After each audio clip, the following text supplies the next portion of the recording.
Savez-vous que dans le monde, 600 millions de personnes par an tombent malades après avoir mangé des aliments contaminés et que 420 000 individus meurent des maladies dues à ces aliments? Ce sont les chiffres de l'Organisation mondiale de la santé.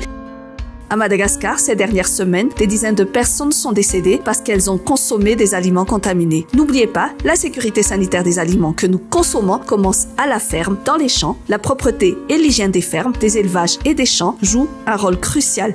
Une eau sale, des outils mal nettoyés, des animaux malades, des pesticides interdits, des engrais infestés de microbes et c'est tout un marché qui est exposé. Et cela continue sur les sites où les produits sont transformés et vendus, dans les abattoirs et les usines, sur les étals et les rayons, dans les cuisines évidemment, tout au long de la chaîne, du producteur au vendeur, du cuisinier au consommateur, l'hygiène est essentielle pour sauver des vies.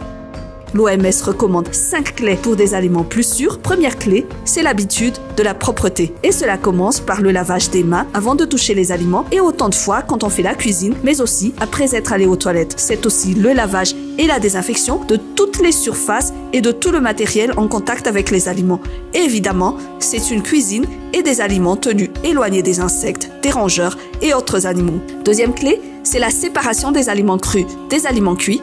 Donc, il s'agit de séparer la viande, la volaille et le poisson cru des autres aliments, mais il est aussi important de ne pas réutiliser pour d'autres aliments le matériel et les ustensiles que l'on vient d'utiliser pour des aliments crus. Troisième clé, c'est la cuisson des aliments. Il est important de bien faire cuire les aliments, en particulier la viande, la volaille, les œufs et le poisson. Mais si comme moi, vous aimez bien la viande bien saignante ou même crue, ou le poisson cru, assurez-vous de n'acheter que les produits traçables venant des producteurs et des industriels respectant toutes les règles d'hygiène. Mais même pour les soupes et les ragoûts faits maison, portez-les toujours à ébullition pour vous assurer qu'ils ont atteint 70 degrés C. Quatrième clé, c'est le maintien des aliments à bonne température. Donc, ne pas laisser les aliments cuits plus de 2 heures à température ambiante. Entre 5 degrés C et 60 degrés C, il semble que les microbes se multiplient très rapidement dans les aliments. Veillez donc à ne pas interrompre la chaîne de froid et surtout ne pas recongeler des produits qui ont déjà été décongelés. Et puis, cinquième clé, c'est l'utilisation d'une eau et de produits sûrs, donc